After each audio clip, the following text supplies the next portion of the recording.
o e-commerce vai fazer parte da vida de todo mundo. Então, hoje nós vamos ver com o Ari como é ter um e-commerce. Por isso ele está aqui hoje, para nos ensinar como se faz um e-commerce de sucesso. Ari, muito obrigado. Uma boa sorte com a sua palestra. Vamos escutar o que o Ari tem para nos contar. Bom, primeiramente, Zoraida, muito obrigado pelo convite. Uma honra estar aqui hoje, nessa noite, tentando compartilhar um pouco de conteúdo e, como você mencionou, aprendizados dessa empreitada, né, que são esses mais de 8 anos de história da Evino até aqui. Quando a gente imagina, de fato, e vê, um case de sucesso, né? Então tudo deu certo, de fato nem tudo dá certo. Eu vou trazer algumas tentativas que a gente fez aqui que fracassaram. Obviamente é importante você mais acertar do que fracassar, mas a gente também captura muito valor no erro, nas tentativas, nos pilotos, nas iniciativas que eventualmente não prosperam. E acho que, como você mencionou, né, a gente está num momento muito particular, né, vivendo esse ano aí da pandemia, que chacoalhou e mudou toda a dinâmica, né, a dinâmica do mercado de vinhos, a dinâmica do varejo em geral, a digitalização, a transformação digital passaram a ser a palavra de ordem, né, quer seja com e-commerce, quer seja com tentativas de social commerce, live commerce, então muitas iniciativas novas, né, o WhatsApp virou ferramenta de venda para muita gente que estava com suas portas fechadas, então acho que a gente vive um momento especial com relação à transformação digital. De fato, o online capturou muito novos entrantes e passou a fazer parte aí do acervo de canais que o brasileiro usa para fazer compras cada vez mais com maior intensidade. E o vinho também, todos nós acompanhamos o quanto o vinho se provou uma categoria resiliente, né, o quanto a dinâmica do enclausuramento e do lockdown fez com que o consumo migrasse do on-trade para o off-trade, de fora de casa para dentro de casa, mas com aumento de frequência, aumento de consumo.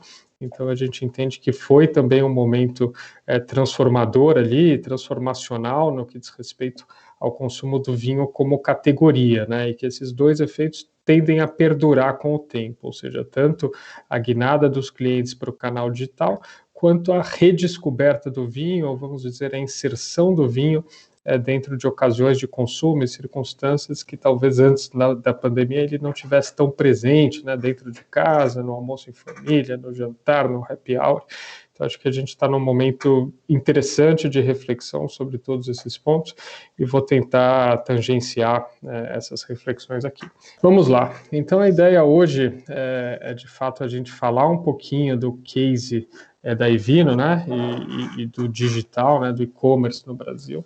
Começar rapidamente falando quem eu sou, né? Eu, ao contrário do que muitos pensam, não cresci no mundo do vinho, eu sou engenheiro de formação, guinei para o mundo do vinho como muitos profissionais acabam fazendo por coincidências, ou vamos dizer, uma confluência aí de coincidências. E ao longo da minha carreira, eu tive a oportunidade de ter várias vivências na Europa. Foi nesse momento que eu comecei a degustar vinhos, então, num primeiro momento, como estudante de intercâmbio na França, depois fazendo um mestrado também na França. E aí eu tomei gosto pelo vinho, aquilo se tornou um hobby, né, uma atividade aí paralela. E quando eu estava com os meus 27 anos e já vinha atuando ali numa carreira de engenharia, consultoria, toda a parte de supply chain, transportes, um pouquinho frustrado com o rumo que a carreira estava me levando e sentindo uma falta de motivação, eu resolvi, de fato, investir no mundo do vinho, fui fazer uma formação em vitivinicultura, enologia, marketing de vinhos, fiz essa formação fora do Brasil, na Europa, entre França, Portugal, Hungria, e fazendo alguns módulos de vitivinicultura na Itália, Romênia, Grécia, então rodei bastante, conheci, aprendi muito. Voltei para o Brasil, aí brinco que atuei 1 ano e meio como freelancer, né, na área de engenharia para pagar as contas, e na área de vinhos como uma inserção, ajudando a desde montar carta de restaurante, treinar brigada, trabalhar em portfólio, rever portfólio de importadoras. E foi aí que eu fui crescendo dentro de uma importadora que hoje já nem existe, que era a Wine Society, que inclusive foi uma das pioneiras em tentar difundir uma tese de wine in box aqui no Brasil. Importávamos muito bag-in-box da Austrália naquela ocasião e distribuíamos muito no on-trade, Outback era um grande cliente.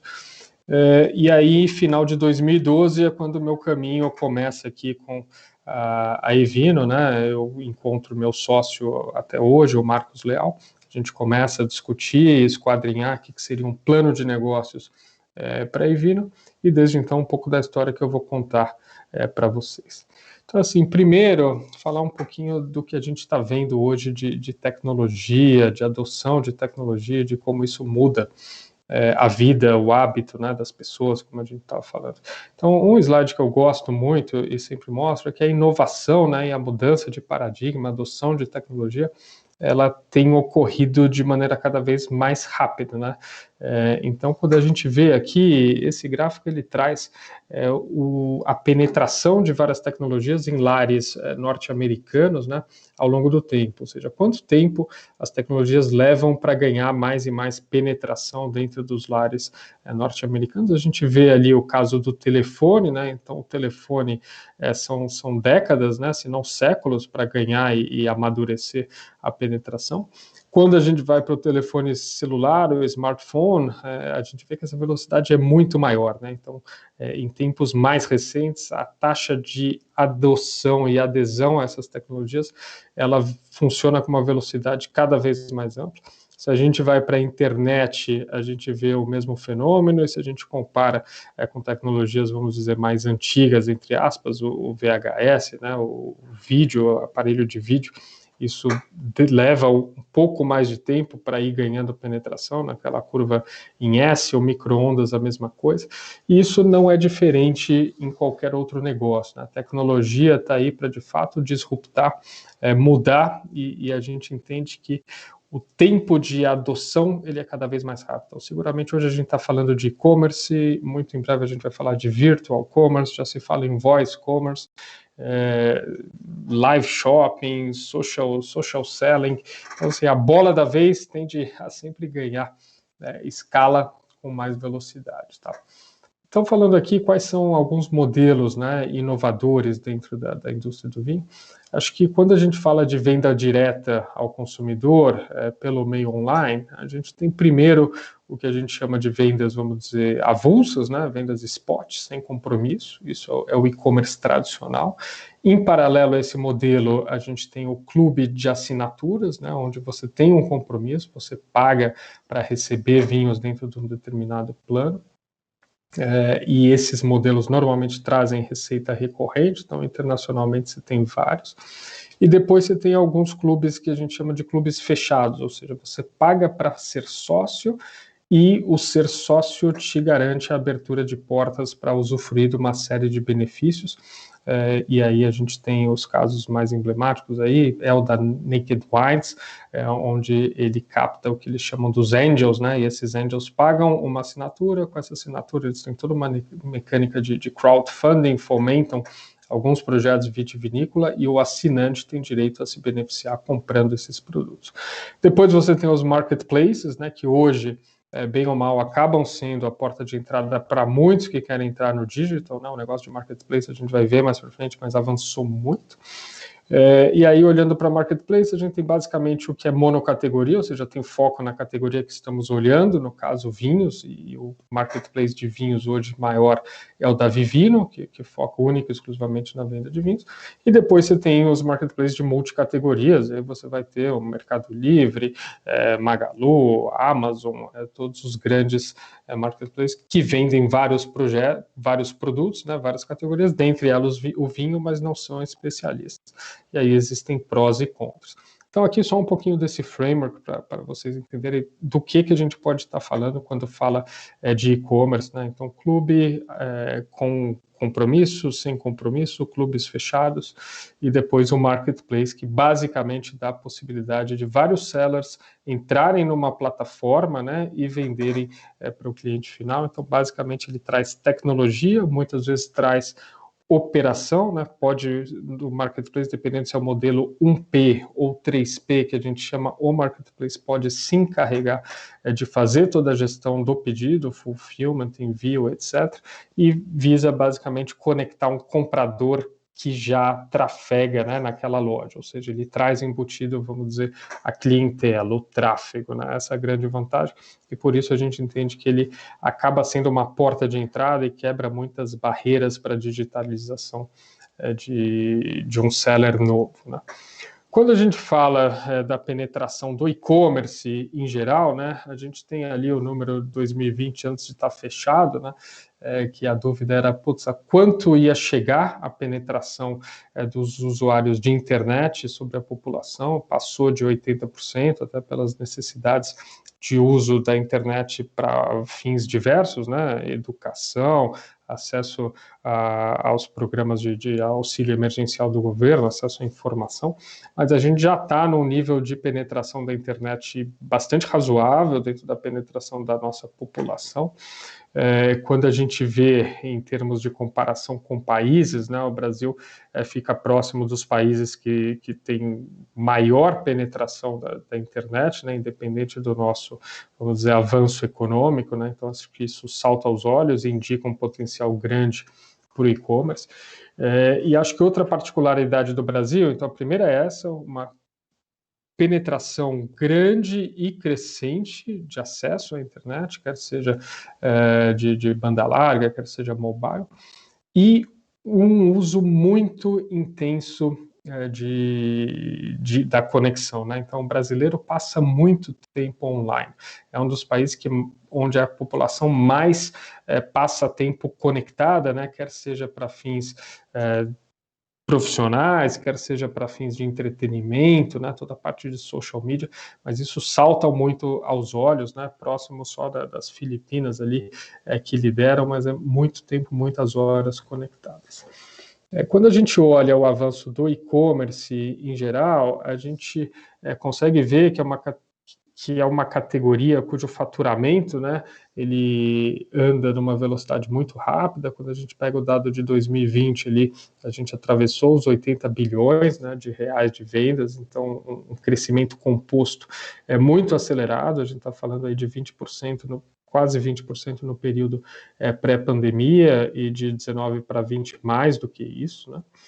E quando a gente olha para o dado de transações que são feitas por dispositivos móveis, e a gente está falando basicamente dos smartphones, a gente vê que isso também é crescente. Não tenho dado muito atualizado, mas seguramente hoje isso está passando dos 45%, 50%, tanto em tráfego quanto em transações. Então, o volume transacionado por dispositivos móveis é muito alto. Isso é algo a sempre se ter em mente quando se fala de e-commerce. Cada vez mais as pessoas estão transacionando, navegando e comprando por telas de dimensão diminuta, e aí a gente tem que adaptar toda a usabilidade e todas as plataformas para que elas performem bem dentro desse tipo de dispositivo.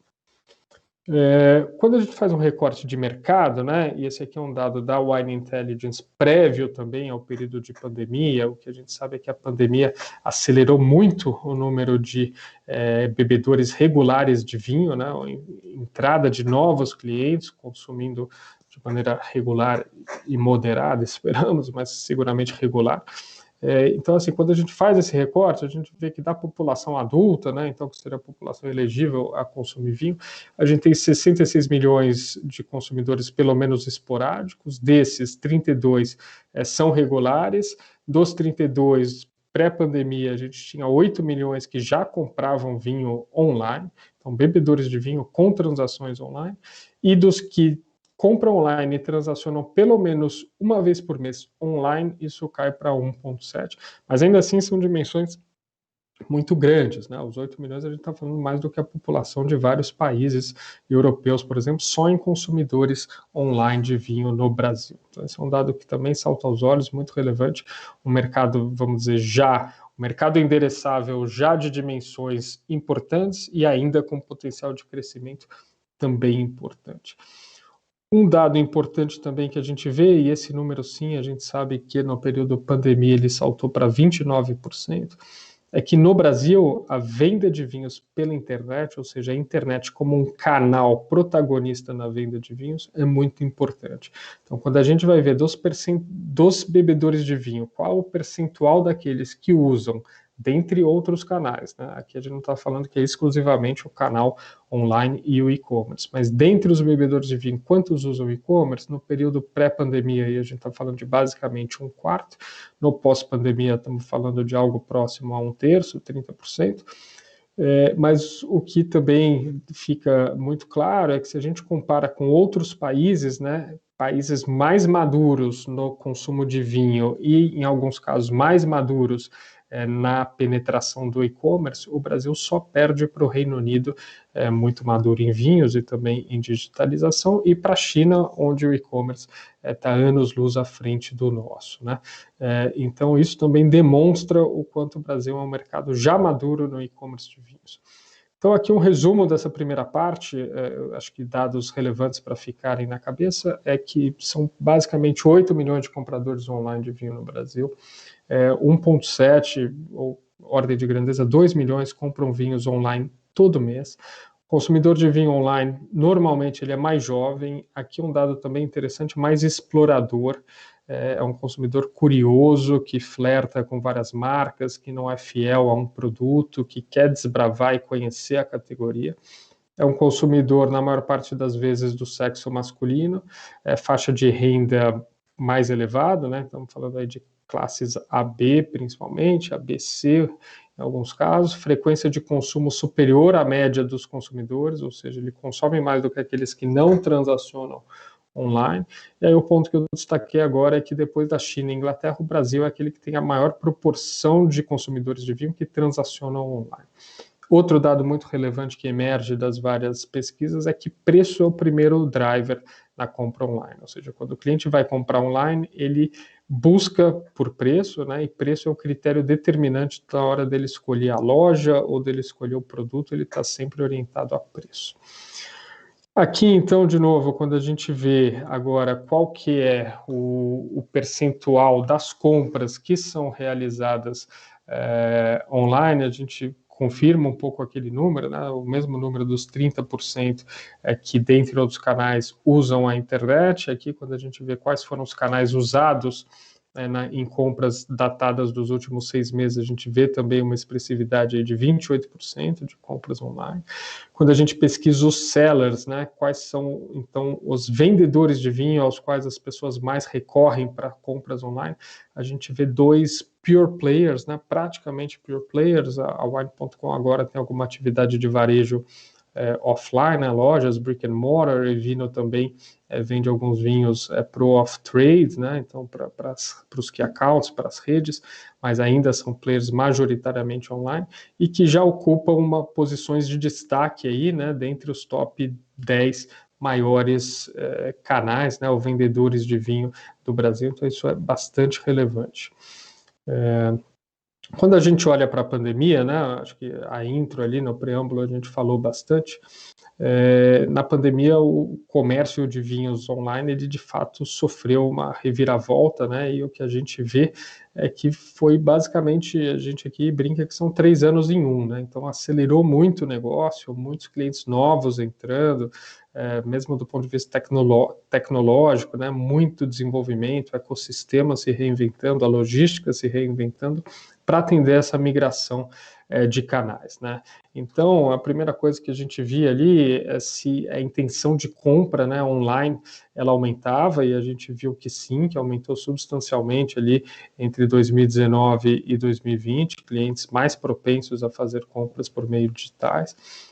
Quando a gente vê dentre as lojas de vinho, lojas de vinho não, dentre os varejistas de alimentos e bebidas, né, como que o tráfego, visita a essas lojas evoluiu ao longo do tempo. Primeiro que a gente vê um aumento crescente, né, nos meses ali pós-pandemia, então a gente está falando basicamente ali de março para frente, um crescimento importante no número de visitas, mas mais que isso, a gente vê que dentre os top 10 sites de alimentos e bebidas, a gente tem 2 de vinho. Então, também destaque para a categoria, né, ganhando uma posição bem relevante dentre os players de alimentos e bebidas.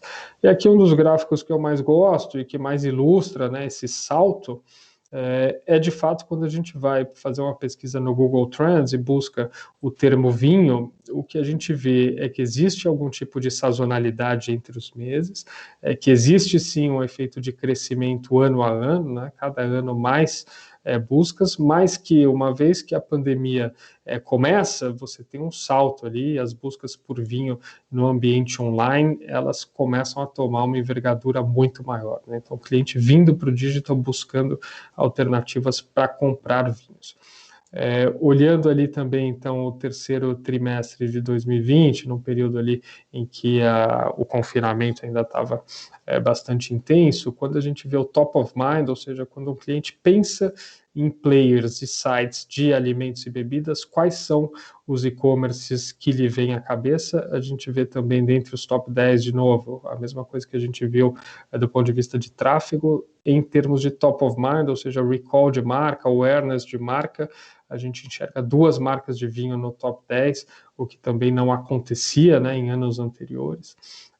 Aqui o número que eu chamei a atenção, né, então de basicamente 30% das compras sendo feitas pelo online.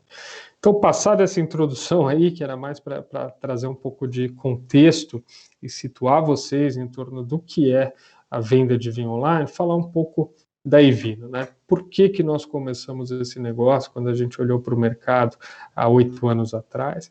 Então, basicamente, a gente brinca que a gente sempre gostou de ver a taça meio cheia, né? Então, lá atrás, em 2013, a gente olhava para o mercado de vinho e via basicamente o número que mais recentemente, né, e até a pandemia alterou, mas a gente via um mercado com consumo per capita que andava de lado, né, sempre à volta dos 2 litros per capita. E quando a gente comparava esse consumo com o consumo de um país vizinho aqui, não precisava nem ir para Portugal, que é recordista de consumo per capita, mas quando a gente ia comparar isso com o consumo do Chile, ou Argentina, por exemplo, a gente via que eles consumiam basicamente 10 vezes mais, né? Então, o que a gente identificava é que culturalmente ainda havia muito a crescer, a gente já acreditava muito que era uma categoria que ia ganhar mais tração e mais penetração. A gente via que o mercado de vinhos importados, ele também vinha crescendo bastante, né, com esse CAGR, aí, esse crescimento composto entre 94 e 2014 de mais de 10%, num horizonte de 20 anos. E a gente via que no cenário das importações, né, voltadas a atender o comércio eletrônico, isso estava começando e crescendo a passos largos, né? Então, o timing parecia um timing propício a entrar nesse mercado e o tamanho da oportunidade parecia muito grande, né? E aí, qual que é o problema, né, que a Evino veio resolver?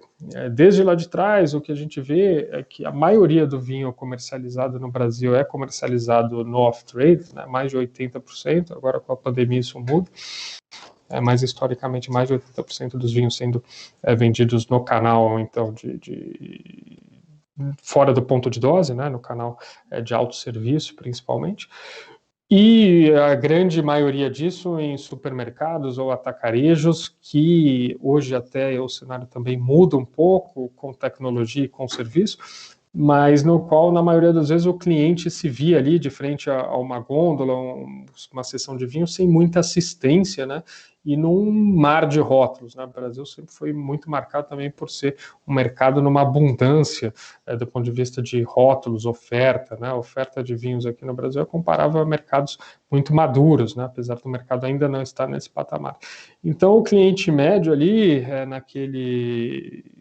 naquela confusão de oferta, né, naquela oferta muito ampla, se via à frente aquilo que a gente chama do paradoxo da escolha, né, ou seja, ele tem tanta alternativa, ele tem que se ancorar e se amparar em alguma coisa, que ele acabava comprando pelo rótulo, pela marca, que ele era familiar, pelo preço, mas não era uma categoria na qual ele navegava bem e ele tinha bastante dificuldade, era uma jornada de compra que trazia alguma dor, né.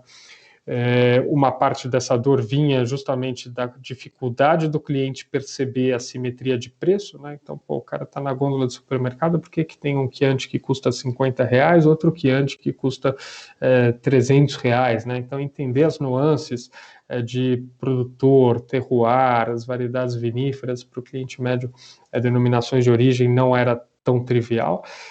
E desse processo, então, de compra que traz um pouco de fricção, a gente entendeu que havia uma oportunidade. E como que a gente enxergava isso? A gente enxergava que a gente poderia ter uma curadoria, né, muito bem feita, ou seja, uma seleção mais curta de vinhos, que a gente poderia trazer essas ofertas para o cliente por meio da tecnologia, né? Então enviar essas ofertas por e-mail, trazer os produtos com mais explicação, com riqueza de detalhes, com fotos bem produzidas, com notas de degustação de sommeliers, com notas de outros clientes, na percepção de outros clientes sobre aqueles produtos. E mais do que isso, né, numa plataforma no qual o cliente não se sentisse intimidado de entrar, pelo contrário, né, que aquilo fosse convidativo, que ele pudesse contar com a assistência de um time de atendimento ao cliente pronto para sanar dúvidas, para ajudar na compra. Lembrando que a compra online é algo que veio mudando muito ao longo do tempo, mas o cliente no passado e até hoje, alguns ainda tem dificuldade para transacionar, né, e navegar dentro desse ambiente. Então essa era a proposta de valor que a gente trouxe. E o que marcava, então, né, essas comunicações pelas quais a gente promovia e trazia o produto para que o cliente conhecesse a nossa oferta. Então, primeiro, a gente sempre teve muito cuidado na apresentação, desde que a gente colocou o site no ar, quando era de fato uma startup com 5, 6 pessoas, a gente tinha um fotógrafo, no começo um fotógrafo freelancer, que a gente levava a amostra, ele fotografava com o setup de luz dele, devolvia. Então, muito cuidado na foto, designers muito qualificados para compor a newsletter, né? Um time de criação também muito focado tanto na parte de copywriting, nos textos, né? Em trazer profundidade sobre o produto, como também em construir mecânicas promocionais, construir um mote comercial que a gente entendesse que fosse apelativo e sensibilizasse o nosso cliente. Então, curadoria sempre muito rigorosa, né? Time de compras e sommeliers com crivo super alto para assegurar que tudo que passava para o site tinha sido selecionado, triado, e se entendia que tinha uma qualidade aderente ao que a gente buscava. Muita intensidade em pesquisa e conteúdo, né, para traduzir tudo isso em informação, e mais do que isso, informação numa linguagem que a gente entende que era aderente à audiência que a gente estava buscando, que eram de iniciantes no mundo do vinho, pessoas que estavam começando a beber vinho, ou começando a beber vinhos europeus, saindo dos vinhos majoritariamente chilenos e argentinos, que era o que eles encontravam no supermercado, e buscando coisas novas, né?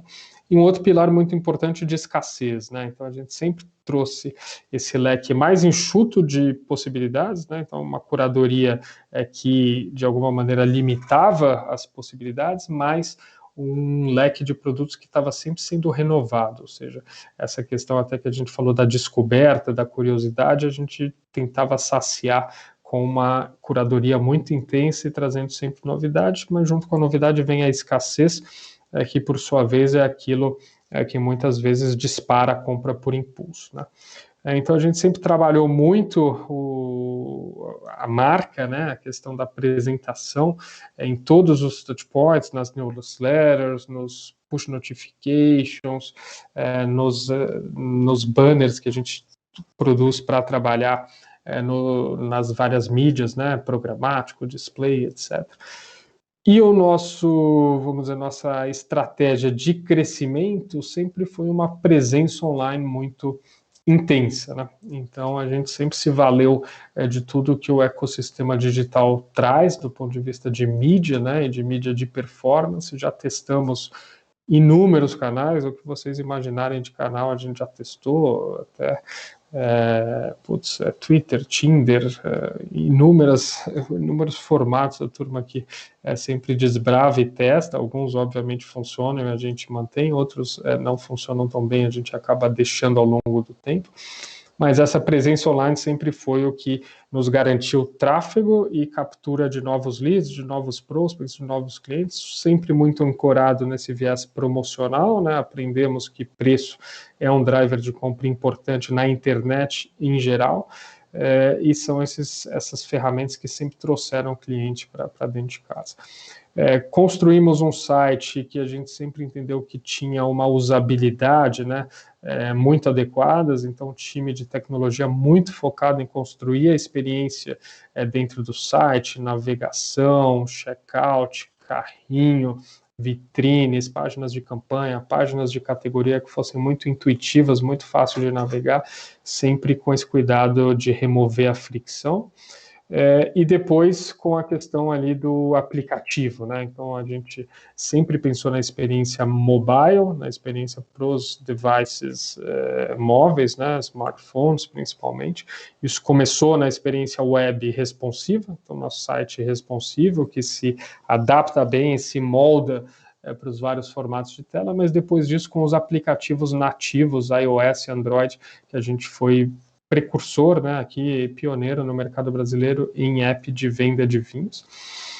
E aí contando um pouquinho das origens, né, então de fato a gente começou ali em 2013, nosso centro de distribuição, entre aspas, era uma salinha comercial de 40 metros quadrados, onde a gente fazia operação de cross-docking, né? Então recebia os vinhos, empacotava e despachava para a casa do cliente, uma foto da época, até a resolução não é tão boa, mas o que hoje a gente tem num centro de distribuição com corredores e ruas e porta-pallets, aqui as ruas e corredores eram distâncias ali que mal dava para passar, né, entre as caixas, e, vamos dizer, as ruas e corredores eram posições, né? Era quase que o nicho dentro da caixa, era uma posição.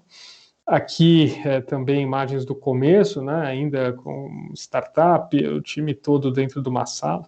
A gente brinca também que aqui era muito bom porque a comunicação fluía super bem, né? Não tinha nenhum tipo de silo entre os departamentos, até porque não dava para ter, era todo mundo junto, nesse emaranhado aí de fios, essa bagunça de vinhos, etc. Em contrapartida, a privacidade também ninguém tinha, né? O cara estava no telefone organizando o casamento, todo mundo sabia o que ia ser a sobremesa, o que ia ser o docinho, qual que era o brinde, etc. Isso acontecia de verdade.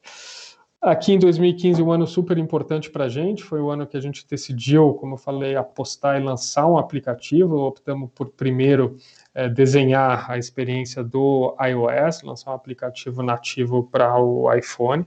E aí a gente trouxe uma parte do time da Alemanha para construir e prototipar isso com a gente. Aqui, imagem real ali de um post-it, né, que veio de um exercício de design sprint lá atrás, em 2015, do que seria o site, depois isso ganhando corpo, né, e se transformando em produto, né, em plataforma em 2016, plataforma que evoluiu bastante ao longo do tempo.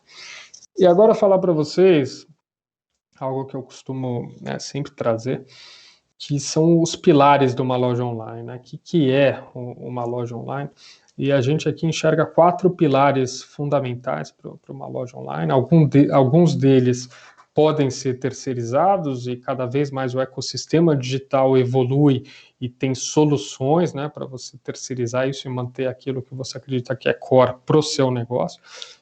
Mas vamos dizer que lá em 2013 as opções de terceirização eram muito mais limitadas do que o que a gente vê hoje, e o próprio ecossistema digital para atendimento de e-commerce também muito menos maduro, né? Então, o primeiro pilar é o pilar da cadeia de suprimentos, né, que a gente vê como sourcing. Então, independente se você está vendendo vinho nacional, se você está importando o seu vinho, se você está comprando de uma importadora, como você abastece o seu mix de produtos, né, de quem você compra, como você faz isso. Um segundo pilar, que é um pilar de operações, né? Então, como você expede os pedidos, como você prepara e expede os pedidos, como que você presta todos os cuidados de atendimento no pós-venda. Um terceiro pilar, que é um pilar de tecnologia, né? Então, a sua loja é uma loja online, né? Não tem parede, mas tem muita infraestrutura e arquitetura por trás, dentro da tecnologia. E um quarto pilar, que não adianta nada você ter tudo isso pronto, mas não ter gente visitando.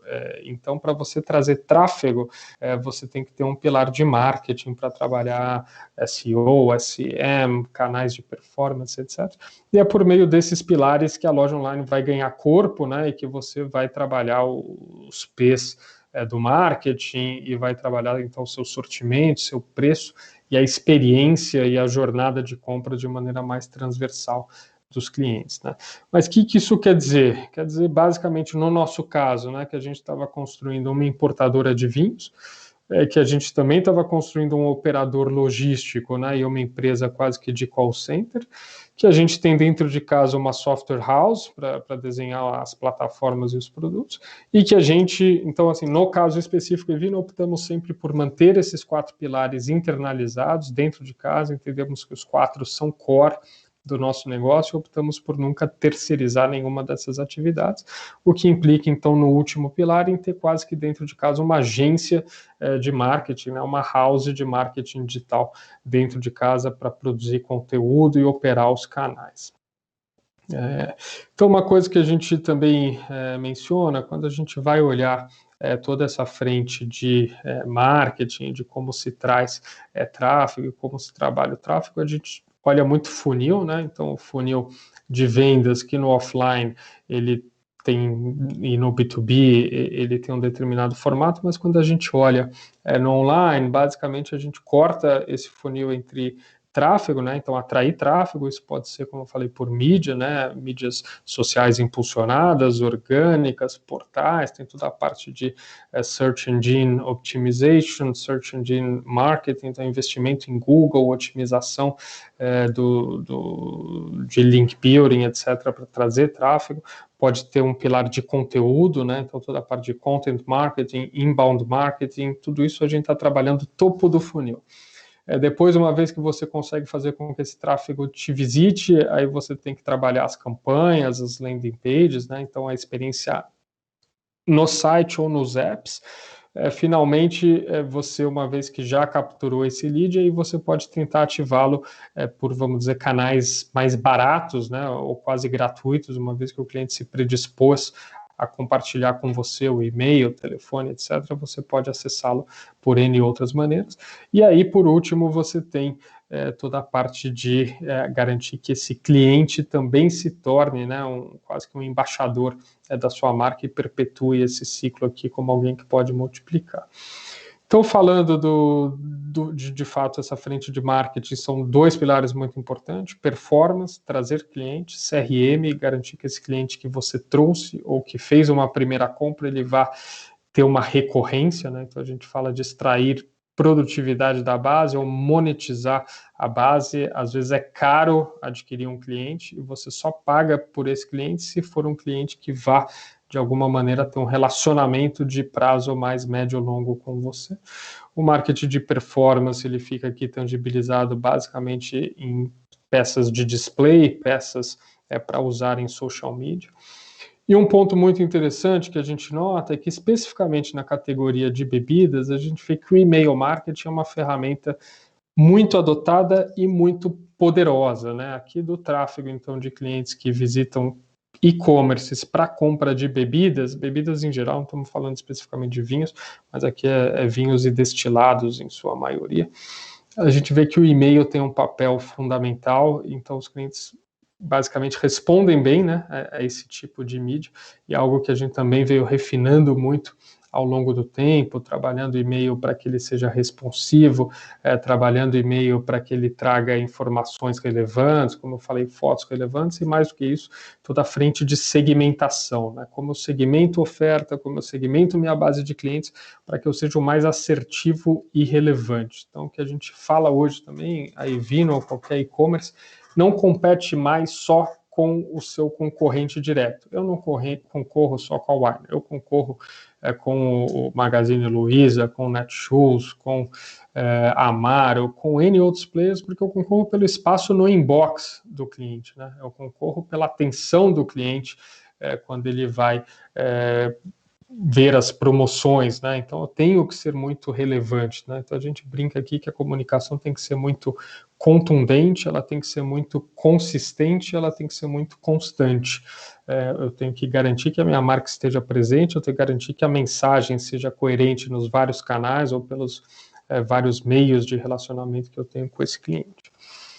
Aqui outro gráfico que eu entendo que é chave, e que a gente também aqui dentro de casa sempre bate muito nessa tecla, é que um modelo de baixa retenção, ou seja, quando você captura o cliente, mas ele não fica com você por muito tempo, é o gráfico de cima ali no canto superior direito, são modelos que dificilmente você vai ter um crescimento exponencial, ou você só vai ter se você estiver investindo em trazer clientes cada vez mais, né? Ou seja, você vai queimar muito caixa ou vai ter um modelo pouco rentável.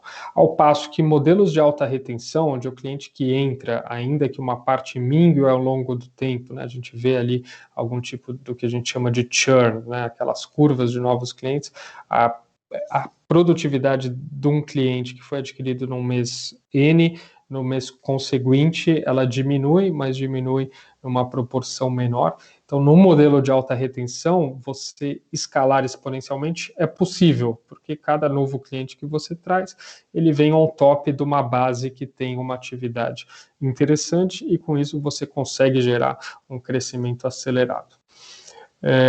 Do ponto de vista aqui de pilares, eu só vou fazer uma pausa de um segundo, porque eu de fato estou com a imagem toda da tela da minha apresentação e não sei dizer se alguém está reagindo com alguma coisa. Eu vou só avisar aqui, Zoraida, Bruno, eu vou deixar o WhatsApp ligado, vocês me sinalizam aí qualquer problema, tá bom? Mas vou seguindo meu fluxo aqui, eu não estou conseguindo nem ver o chat aqui do Skype. Mas tudo bem, vamos lá. Então, falando aqui do pilar de operações, né? Então, assim, a operação, a gente tem a parte, no nosso caso, de importação, que é muito intensiva, né? Tem uma área de comércio exterior para gerenciar os embarques, gerenciar a atracação. A gente depende aqui também dos órgãos anuentes, né? Ministério da Agricultura, Receita Federal, bastante complicado. Depois a gente tem a parte de fulfillment, então, de fato, uma vez que um pedido cai, como que esse pedido é atendido, né? Como é que eu vou fazer a preparação desse pedido. Finalmente, a gente tem toda a parte de distribuição, né, a última milha, e o atendimento ao cliente, o customer service. Estou vendo aqui, estamos com 50 minutos. Eu vou tentar ser bem intenso aqui nos próximos 10, mas vou passar do tempo, tá bom? Aí a gente tem a distribuição, né, última milha, então de fato a gente está falando aqui como que a logística, né, quais são os parceiros, transportadores, etc., que você pluga na sua loja para levar a caixa ao cliente, e finalmente o atendimento ao cliente, que pode ser o pós-venda, mas pode ser também a venda assistida. Quando a gente vê aqui, então, é um fluxo que normalmente ele é razoavelmente complicado, né? Aqui a gente fala do OMS, o Order Management System, pode ser feito dentro da plataforma, pode ser feito dentro do ERP, mas não é trivial. E aqui alguns desafios que a gente tem dentro da operação. O primeiro, que o frete no Brasil ele ainda é caro, então o custo para servir o cliente, e aí obviamente quanto menor o seu ticket médio, ou seja, quanto menor a densidade de valor do seu produto, isso mais onera o seu P&L, no sentido de que transportar uma garrafa de um vinho de mesa e transportar uma garrafa de um Brunello custa quase a mesma coisa, está ali com 1,5 kg de produto para levar de um ponto A a um ponto B, e a gente ainda vive muitos gargalos de infraestrutura. Quando a gente vê o que também a pandemia trouxe para desafio, né, e o que os novos tempos, vamos chamar assim, com os marketplaces e alguns players de e-commerce subindo muito a barra do nível de atendimento, o que a gente vê é que o cliente começa a esperar cada vez mais uma entrega mais rápida e os players têm que se equipar para fazer isso. Aqui dentro de casa a gente também tem um desafio muito grande de agilidade, ou seja, das entregas normais que a gente faz, garantir que nossa promessa de prazo seja cada vez menor e, obviamente, nosso atendimento honre com isso, então uma entrega cada vez mais veloz, e temos também uma agenda de entregas expressas, né, ou super expressas, entregas de delivery de 1 hora e meia para compras que fogem, vamos dizer, do caso da compra planejada ou da compra por impulso e vão já para um lado de uma compra de conveniência, uma compra de comodidade. Sortimento, então, é a parte que a gente entende aqui como talvez uma das partes mais core, né? Então, qual o produto, a que preço, como é que eu vou promocionar, para que pessoa, em que praça, e aqui com, vamos dizer, a complexidade da personalização e da customização. Cada vez mais o cliente do e-commerce ou de qualquer canal, com o tema da omnicanalidade, espera um atendimento personalizado, individualizado e consultivo. Em termos de tecnologia, a gente tem muitas frentes aqui de tecnologia, mas principalmente o tema das plataformas, então o site e os apps. A gente pensa continuamente, como eu falei, no tema de usabilidade e jornada. Tem um time investigando continuamente como melhorar as páginas, fazendo muita entrevista, acompanhando sessões real-time com o cliente. Aqui um stack de tecnologia para exemplificar, mas a gente tem muitas coisas plugadas, né? ERP, o sistema de vendas, os sistemas das transportadoras, etc. Uma coisa que acreditamos muito aqui, mas muito mesmo, e zelamos muito por isso, é que a cultura é chave, né?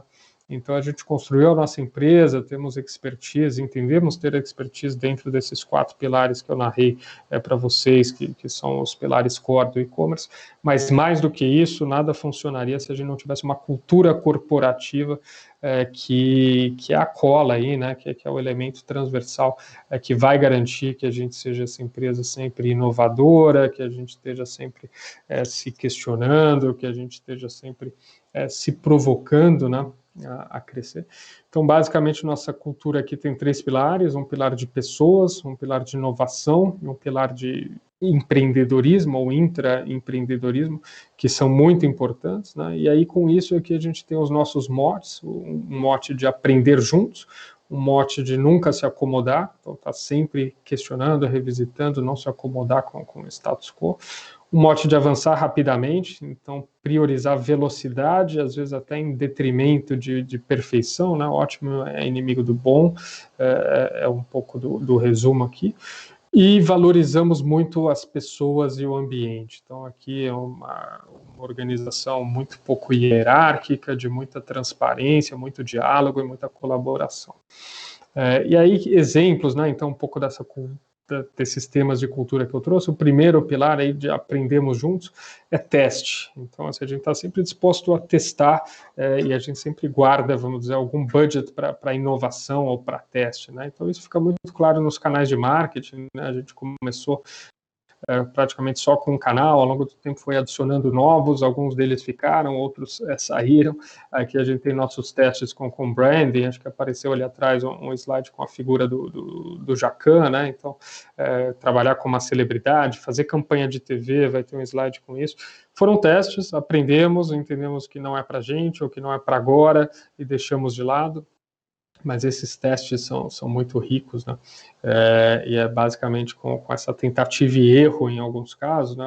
Com o que a gente fala aqui, que é o jogo de batalha naval, né? Você vai atirando e acertando muita água para começar a entender onde estão as oportunidades, onde estão os navios, né?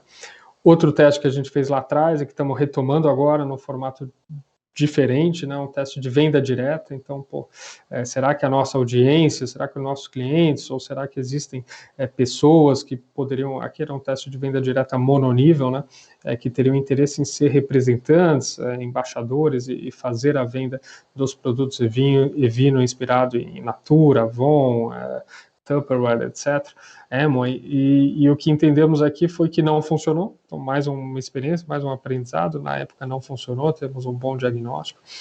Nossa caixa aqui, na esquerda a gente tem fotos da nossa caixa original, com a qual a gente começou o business, que era uma caixa ultra complexa, cara, ergonomicamente pouco viável, ocupava um espaço pra caramba. Ela estava naquela foto primeira ali que a gente viu do nosso primeiro centro de distribuição, e a gente teve que avançar muito rapidamente, né, e reiterar e trabalhar novos modelos. Aqui a gente está falando que está no 20º modelo, mas na verdade estamos no 23º modelo agora de caixa. Então muita interação, muito teste para homologar novas, e isso sendo feito com muita velocidade.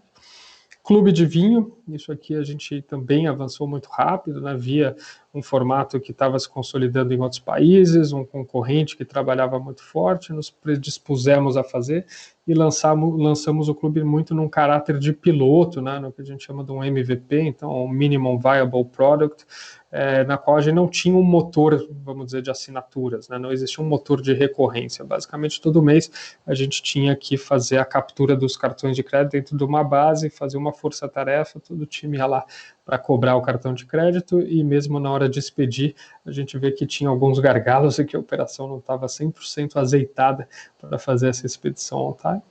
Adaptamos muito do nosso modelo de negócio, né? Então acho que eu não cheguei a mencionar, mas no comecinho, quando a gente fazia aquela curadoria e as ofertas originais, todo o modelo se centrava em comprar vinhos no ambiente aqui de importadores e distribuidores nacionais, né? Então produtos nacionalizados por terceiros ou produtos da indústria local.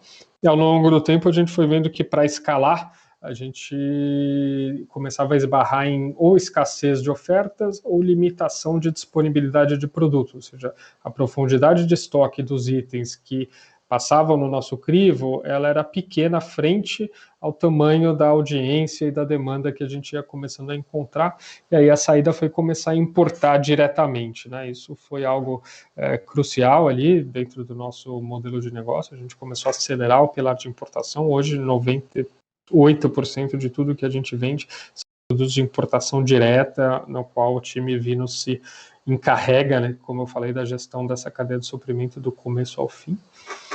E aí, em termos de alavancas de crescimento, né, do que a gente vê, acho que primeiro a gente conseguiu criar um modelo de recorrência.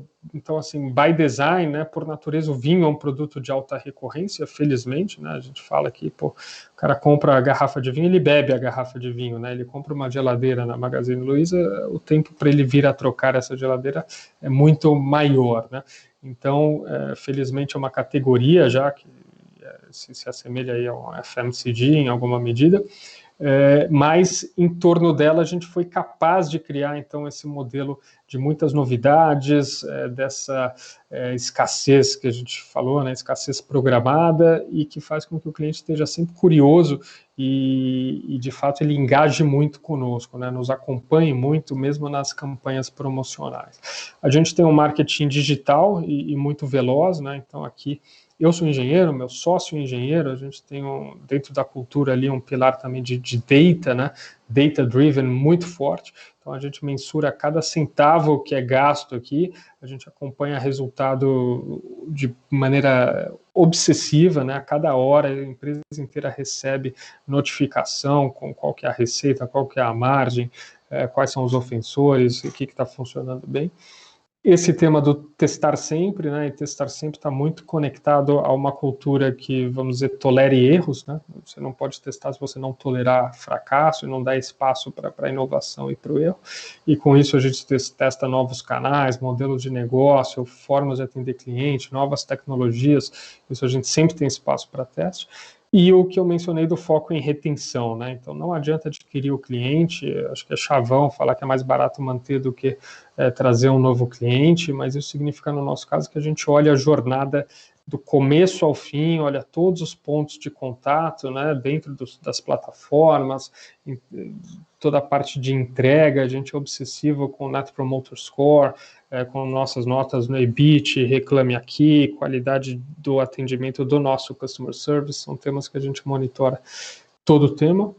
E aí, falando um pouquinho, então, desse modelo viciante, né, que a gente criou, a gente entende que existem alguns gatilhos, né, para despertar essa compra por impulso.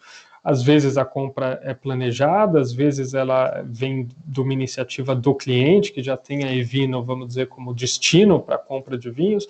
Às vezes a adega dele está vazia e ele precisa reabastecer, mas muitas vezes quem gera esse estímulo à venda é a própria Evino, né?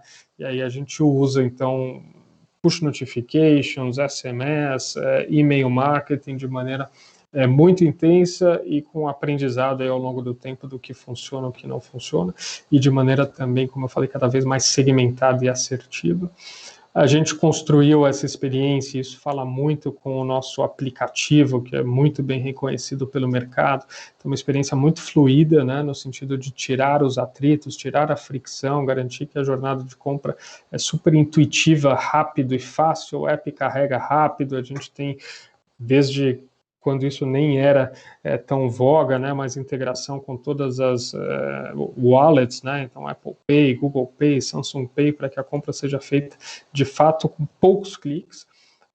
A gente tem novidade o tempo todo, então falei do flash sales, né, nossa meta é ter frescor, esse frescor de alguma maneira legitima até a alta intensidade com a qual a gente dialoga com nossos clientes, a gente tem um contato muito intenso, mas é um contato que acaba não sendo maçante, não sendo cansativo e nos trazendo bons indicadores de engajamento, né, que a gente pode ver no open rate, click rate, todos os indicadores vamos dizer, resposta do cliente, porque a gente tem sempre novidade para comunicar, uma promoção nova, um produto novo, um lançamento novo, e etc.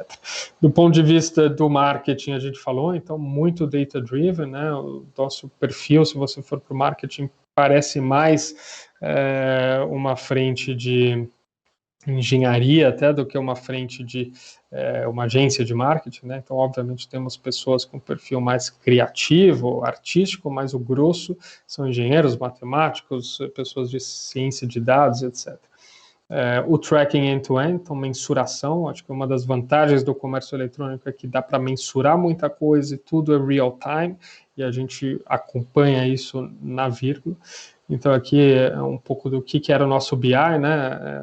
O pessoal fala que é Business Intelligence, mas acho que em 2014 era mais boas intenções, né, do que Business Intelligence. Então era um query rodando no back, alimentando um Excel mesmo e um pouco de Google Analytics. Mas hoje a gente avançou bastante, tem modelos de atribuição bastante complexos. E como eu falei, o time acompanha, então, a cada minuto, temos dashboards, muitas ferramentas de gestão à vista, bots, reportando o resultado para todo o time, para garantir que a gente consiga reagir muito rápido, né? Mais importante do que a informação é o que se faz com ela. Aqui o teste que eu mencionei de TV, aqui teste de Evinobar, Bike Evino, Pop-up Store, várias coisas que a gente veio ao longo do caminho implementando e testando. Passar aqui, então, pelo ponto da retenção, que eu já trouxe para vocês, então muita preocupação em resgatar clientes que ficam inativos e muita sensibilidade do quanto a retenção é chave e quanto a segmentação também assegura que esse cliente se sinta bem atendido, né?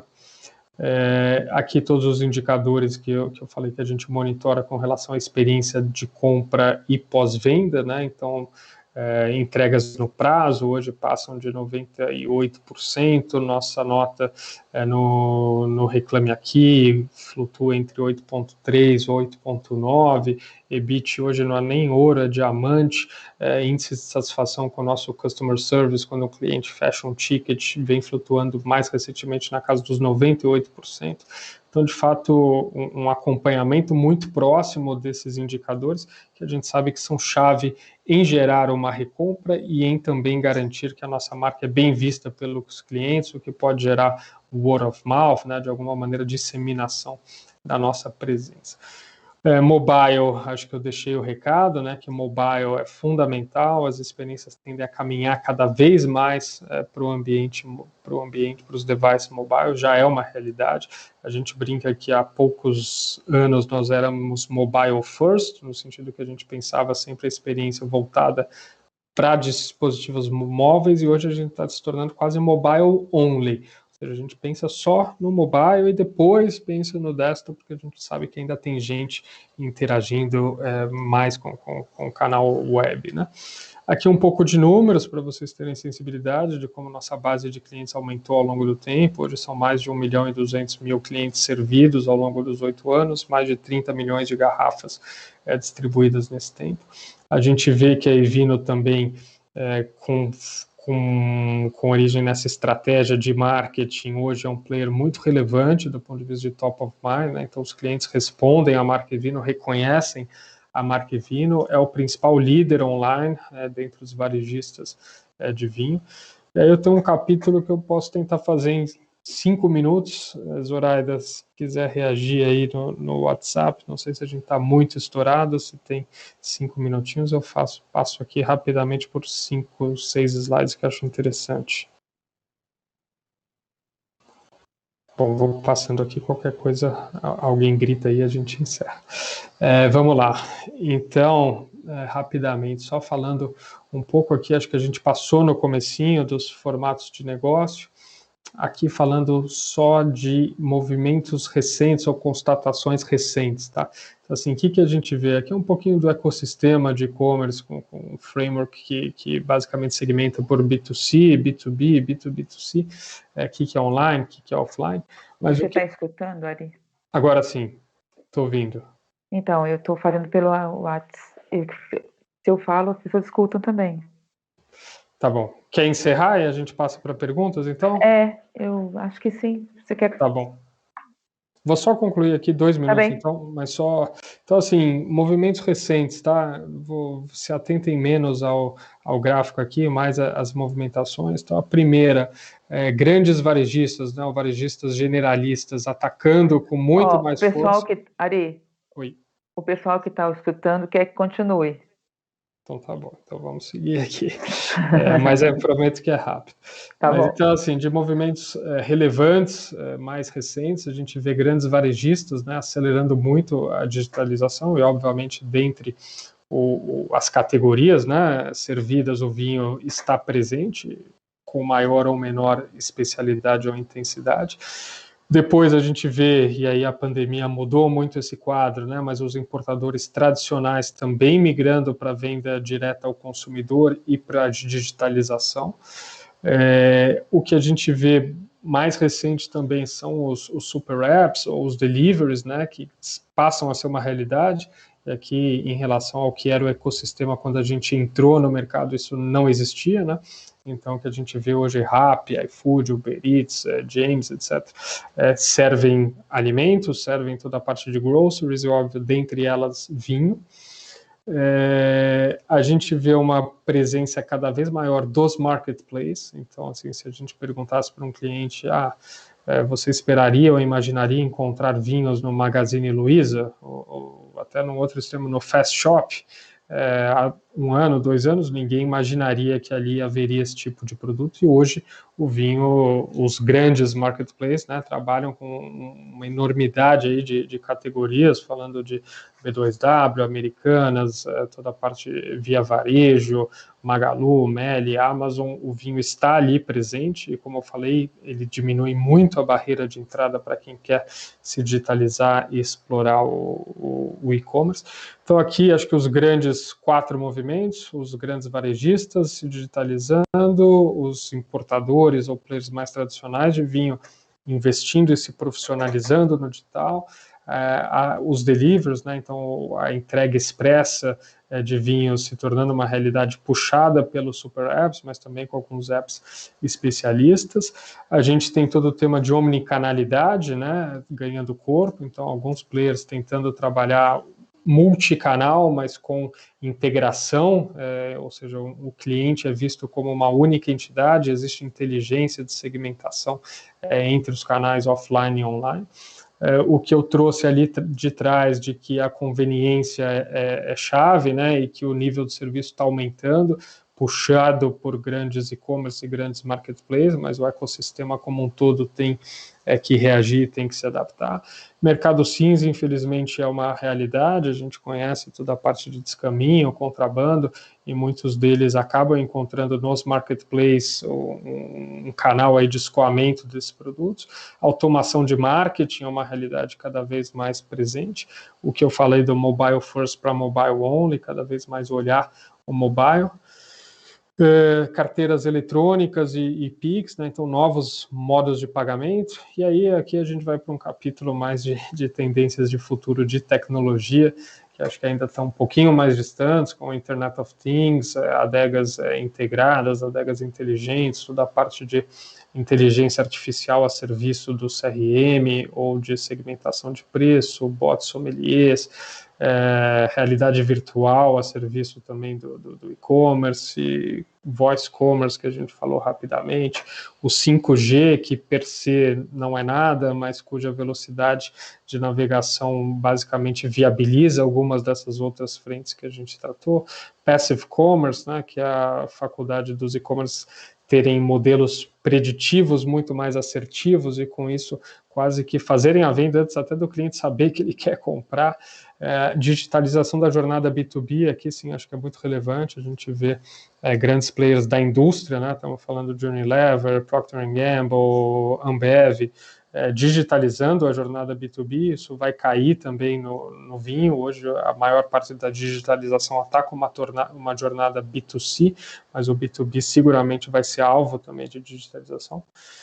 E aqui, desculpa o tempo que estourou em demasiado, mas eu encerro a palestra com o suporte, podemos ir aqui para toda a parte de Q&A no tempo que nos resta. Acho que todo mundo aprendeu aí, gostou, te agradeço muitíssimo, foi bem didática, foi super boa, eu mesma gostei, assim, a hora que eu te interrompi, que a gente trocou, estava ao vivo, um monte de gente reclamou, até te copiei depois no WhatsApp as pessoas que mandaram pelo chat. Feliz, espero que tenha sido rico, mas de fato é muito conteúdo para passar em pouco tempo. Não, são 8 anos de trabalho. Aqui, né? Não, foi muito bom, foi muito bom. Então, olha só, um dos primeiros que entrou no chat e te agradeceu foi o Luciano Lopreto, da Góes. Lopreto, da Vinícola Góes.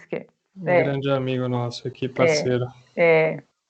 A Ana Laura Guimarães, do Cachacier, que é um site da área de cachaça. Renato Brasil fez uma pergunta. Ari, qual foi a sua grande inspiração quando iniciou?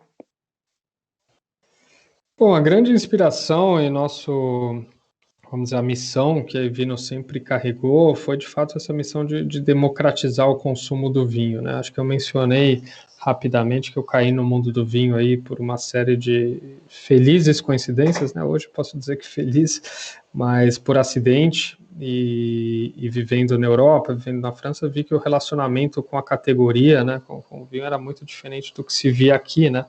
Então, até brincava lá, vinho é suco de uva fermentado, é uma bebida agrícola que está presente na vida, está presente na mesa, sem tanto...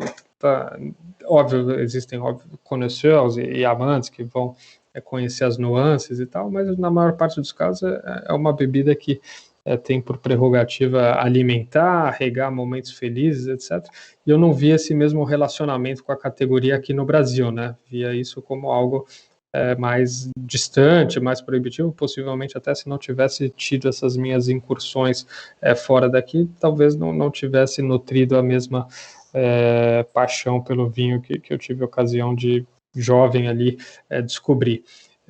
E aí o que sempre me carregou foi de fato a premissa de que havia a possibilidade de aproximar o vinho do consumidor brasileiro, né? E acho que isso sempre passou por quebrar uma série de barreiras e paradigmas, né? Obviamente a começar pelo preço, então tentar assegurar que existe vinho de custo-benefício, ou vinho de ticket para os mais variados bolsos, né? Independente do poder aquisitivo da pessoa, quebrar alguns paradigmas também de comunicação, né? Então acho que comunicar o vinho só para aqueles que conhecem de vinho ou que querem entender, a gente até discute isso aqui internamente o tempo todo. Pô, será que o perfil organoléptico do vinho é aquilo que o cliente médio quer entender ou quer entender coisas mais simples? Como que eu adapto o meu linguajar para o cliente? Com que tipo de abordagem eu tenho que tratar a categoria, né? E aí a gente começou a, de fato, trazer mais humor, trazer um pouco mais um ar mais despretensioso, trazer algumas provocações para o mercado, para, de fato, garantir que o vinho não fosse uma categoria que intimidasse, mas sim uma categoria convidativa para o cliente médio ou para o iniciante que queria dar o salto ali, sair da cerveja, sair da cachaça, nada contra a cachaça, tô vendo que tem muita gente aí desse mercado, mas sair de outras categorias e mergulhar, né, ou desbravar o mercado do vinho. Então, de fato, a motivação foi endereçar a categoria de uma maneira diferente e, obviamente, o canal online veio como um plus aí, que era mais um paradigma a ser quebrado, né? O paradigma de que a compra online é segura, de que a compra online é fácil de ser feita, de que a compra online traz mais comodidade, de que ela traz mais conveniência e de que ela traz mais, vamos dizer, assertividade no momento da compra, porque você conta com uma série de informações que no autosserviço não estão tão disponíveis e com um atendimento de qualidade consultivo que pode apoiar, ajudar e orientar. Então, acho que essa é a missão e a gente ainda está trabalhando bastante em torno dela. Legal. Então, nós temos aqui algumas perguntas, alguns agradecimentos, bastante parabéns. Para não privilegiar um ou outro, para não ficar na minha escolha aqui, eu vou fazer o seguinte: vou fazer uma lista, eu te encaminho e a gente responde as pessoas depois, pessoalmente, um para cada um. Tá Pode certo? ser, claro. Pode ser? Sim. Porque não é pouco.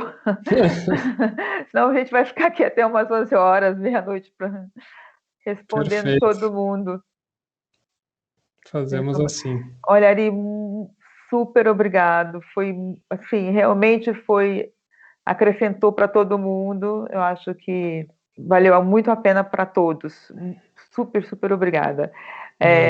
Eu que agradeço aí Valeu pelo espaço, espero ter contribuído aí. bastante. Desculpa a densidade da informação, e às vezes a pressa ali com alguns slides que eu fui tentando catch up ali no tempo, mas fico à disposição. Acho que também tinha compartilhado ali no último slide meus contatos, quem tiver alguma questão particular, quem estiver empreendendo nesse mundo aí, sei que às vezes precisa de guidance, de orientação, estou à disposição. Você sabe que a feira ela fica aberta durante 365 dias, né? Ela vai até o ano que vem. Então, nós vamos ter outros espaços, outros eventos, e eu vou abusar. Eu ligo para você para a gente fazer outras palestras com outros temas. Combinado. Combinado? Combinadíssimo. Então, a gente vai voltar a se falar. Legal. Muito obrigado. Tenha uma Obrigado você. Boa noite a todo mundo que nos acompanhou aí. Até mais. Obrigado.